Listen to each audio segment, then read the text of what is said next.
Hi, this is Anna Imagination with the Healing Garden, and welcome to Shifting Perspectives. I want to talk about the adrenaline rush that you get when you realize that you are immune to the projection of other people. It feels like a superpower. It really feels like a superpower. Like, holy shit, it just hit this last week. I had a lot of things happen. It started off with boundaries. So, boundary setting and communication are basically, I almost want to say it's part of that final stage of healing. It's when you start to recognize your own power. And we're going to call this your own superpower because this is really what it is you realize your own immunity to people projecting.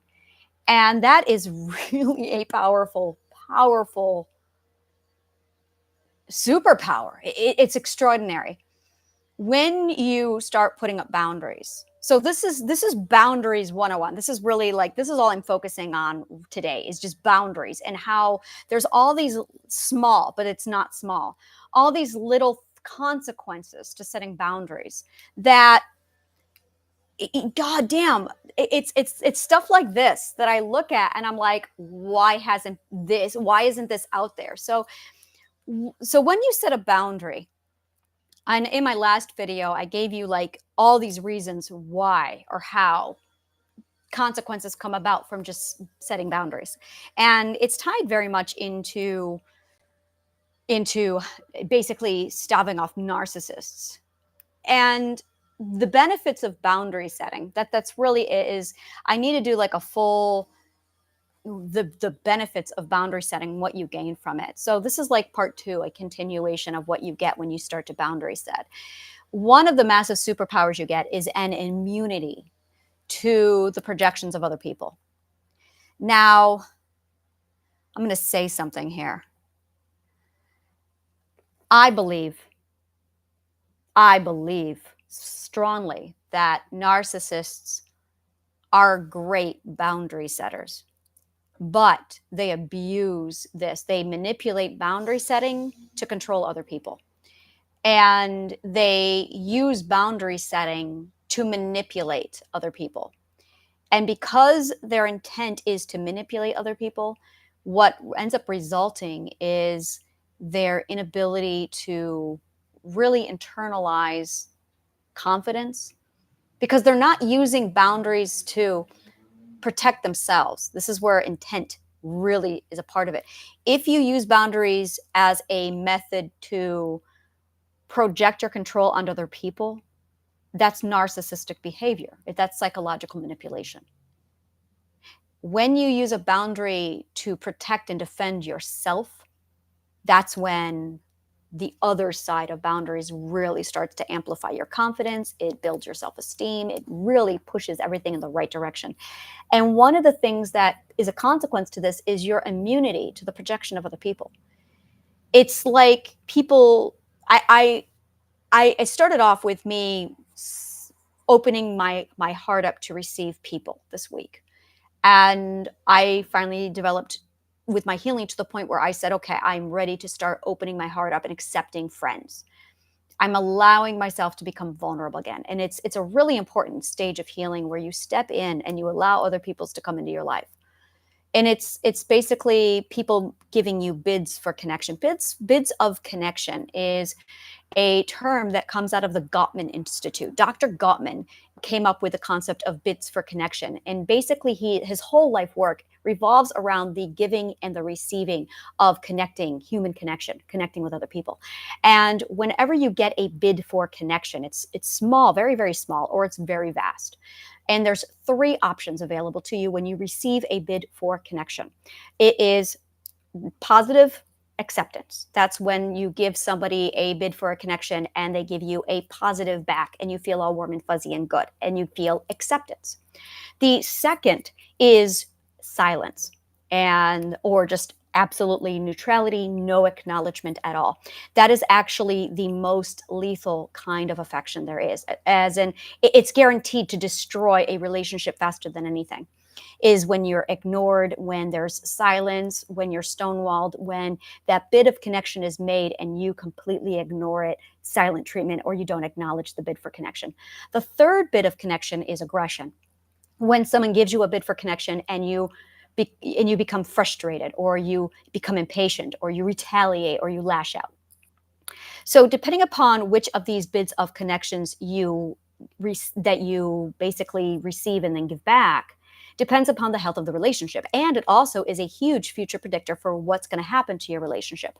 So that when someone you care about, or a child, or just a stranger makes a bid for connection, how you receive that bid is the best predictor for what's going to happen to your relationship.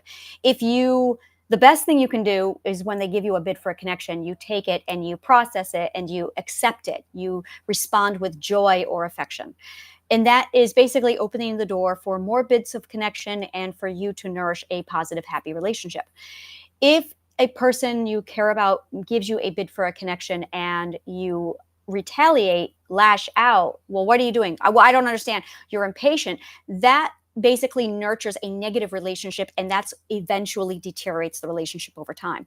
And the most lethal opportunity is when someone gives you a bid for connection and there's silence. The silence will kill a relationship faster, so much faster than a negative or an aggression toward a bid for connection.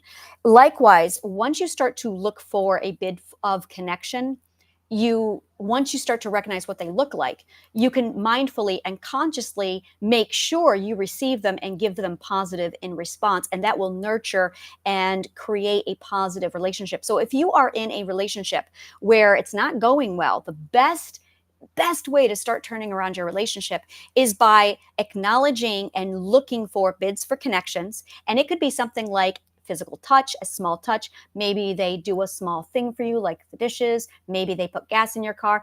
Things like that are all bids for connection. It's a small text. It's very, very small. And these things pile up and stack up. And look at your own behavior. How are you responding and receiving their bids of connection? Are you aggressively lashing out? Are you impatient? Why are you bothering me? I'm trying to do. All of that adds up. Or are you ignoring them? Are you not noticing their bits of connection? That's going to shut the relationship down so much, because you lack appreciation for that person who's reaching out to connect with you. And then, of course, there's the positive. So when you want to cultivate a good relationship, a positive relationship, friendship, child, whatever you got, you really want to draw attention to the bids of connection they are making. And you want to make sure that you basically receive them with positivity and then give them back.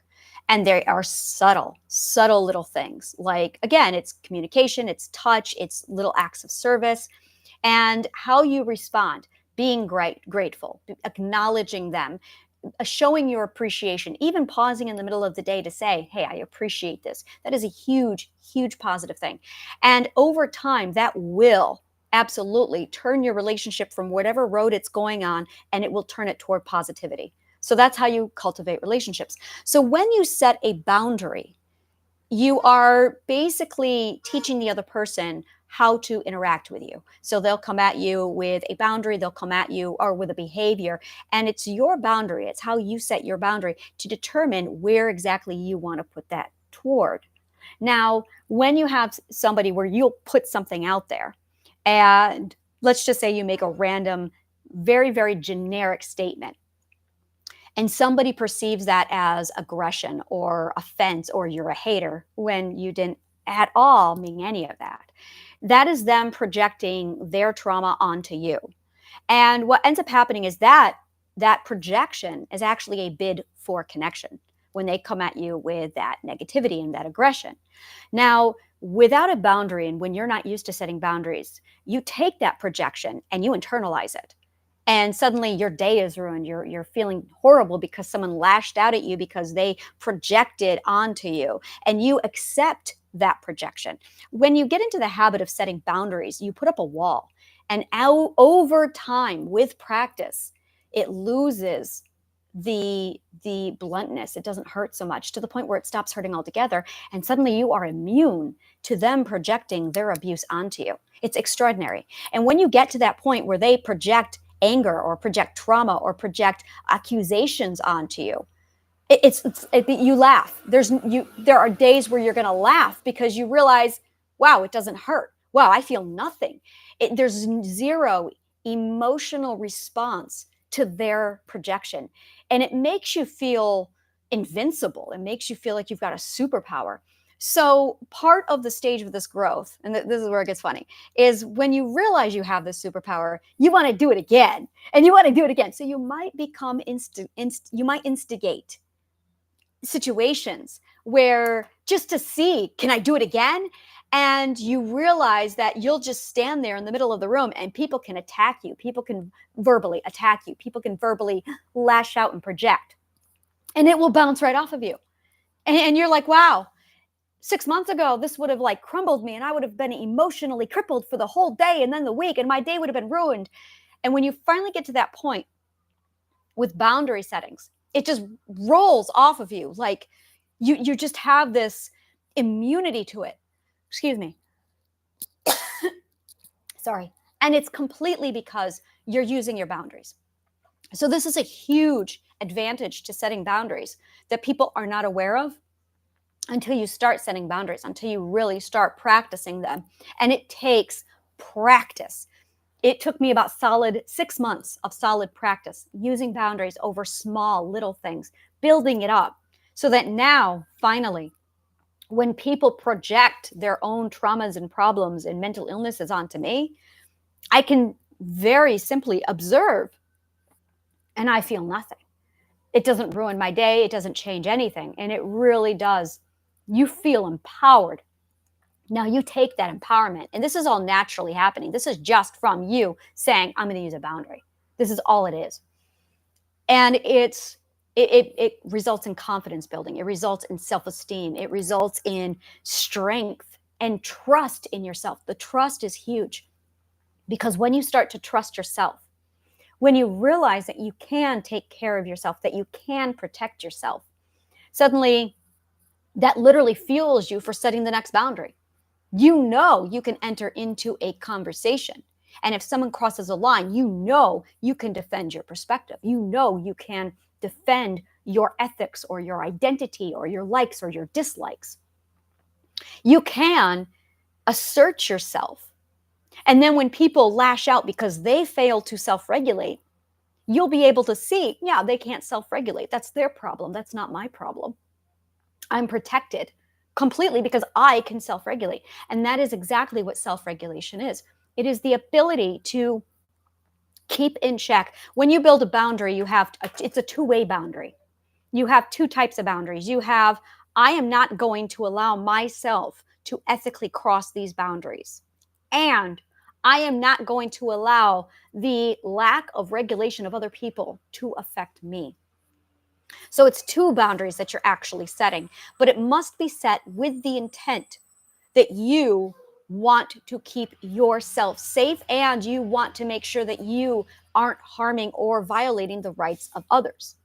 If you set a boundary with intent to manipulate, none of this is going to work. That's narcissism, and the whole thing's not going to work because it's coming from fear. It cultivates fear. When you set a boundary out of love for yourself, it cultivates love. It cultivates confidence, and it builds that up. So it fortifies who you are, your ability to defend yourself.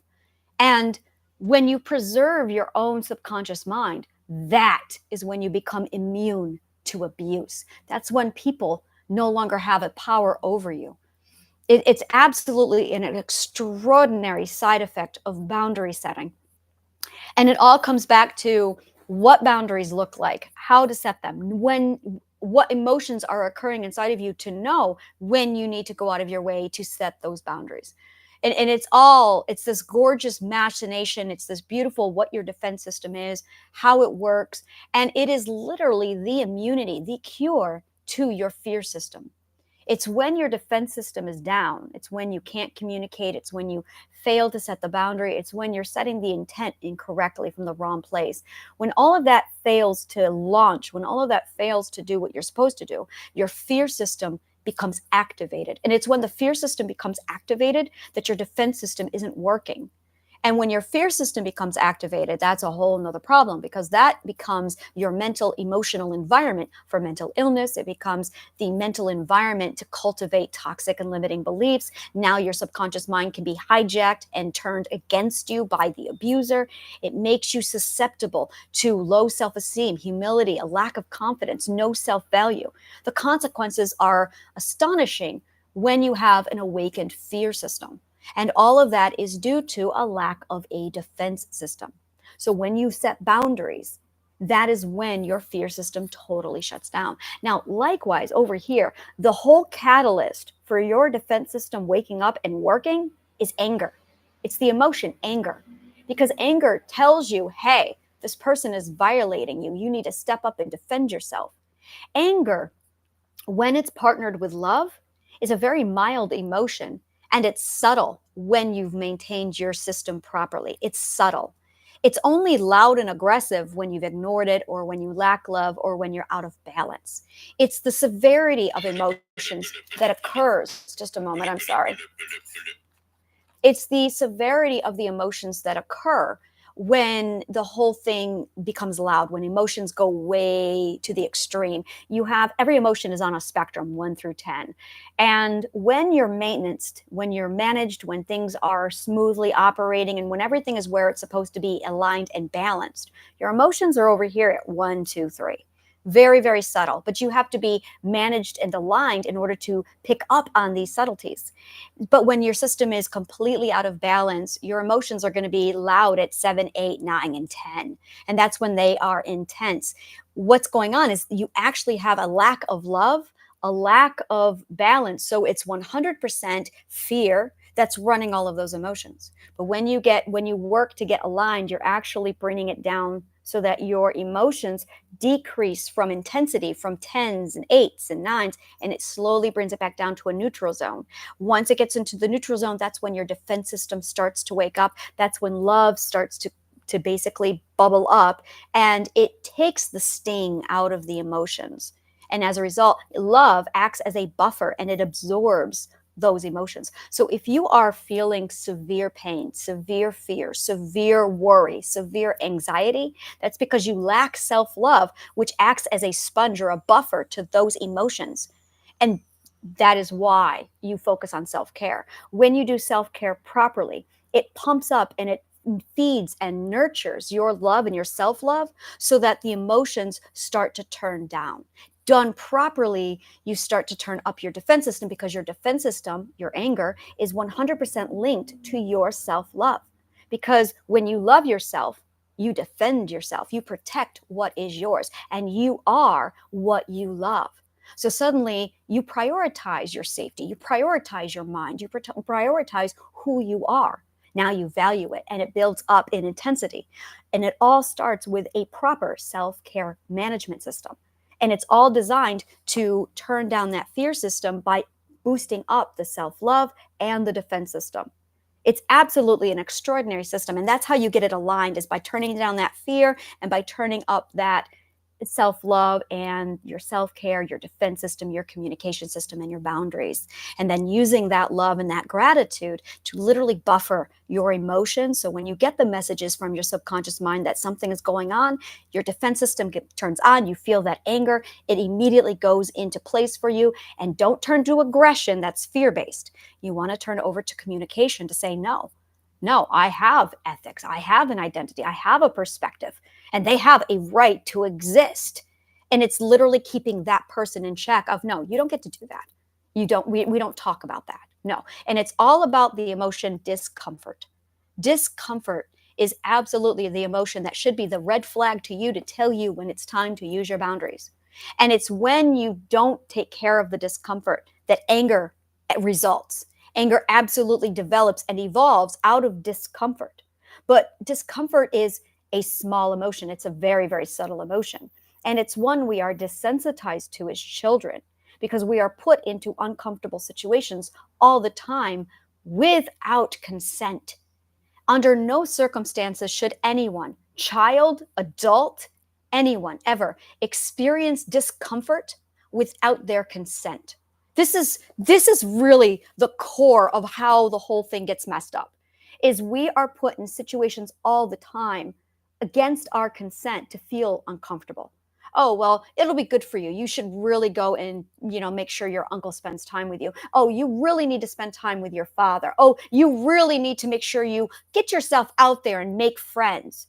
And every time an adult tells you as a child what you should or shouldn't do because they think it's healthy for you, you are ignoring your comfort zone.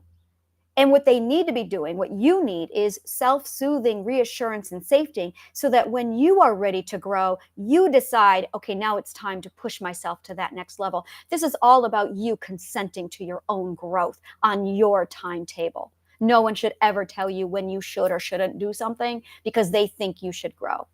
I cannot tell you how many times I have met children, 15-year-olds, forced to be in social circumstances that they don't want to be in because mommy and daddy said that they had to, because mommy and daddy was worried about their social skills. We do not need to socialize as much as people think we do. We did 5,000 years ago when isolation meant death, but not now. Not now, and not when our opportunity to socialize is all over the place, and not until we have the tools required and the mental health required to do it safely. So it's when we are pushed out of our comfort zone too soon that it becomes a problem. That's when it becomes a recipe for a lack of consent to feeling discomfort. Discomfort is the red flag emotion that tells you that you need to set a boundary. And it's when we ignore that red flag that trauma occurs, that pain occurs, and that anger results. So boundaries, comfort, these are emotions that absolutely, they're like cheese and pickles. Cheese and pickles. They belong together. Cheese and pickles. So that's all I have to say about that. Yeah. This is a ongoing series that I'm doing on boundary setting and how to identify boundaries, how to really pick them apart, what they look like, the whole works when it comes to boundaries and cultivating them properly. If you love shit like this, subscribe to my YouTube channel. If you want more shit like this, go ahead, subscribe to my amphitheater. It is my daily newsletter where I give you your self-care regimen reminder. And I also include a daily assignment to help you cultivate your self-esteem and your self-care. That way you can start building up your boundaries and your defense system.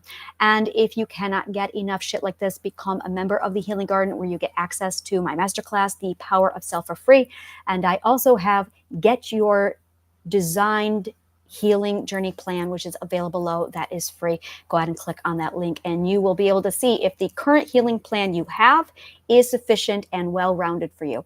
Thank you so much, and may the kindest of words always find you.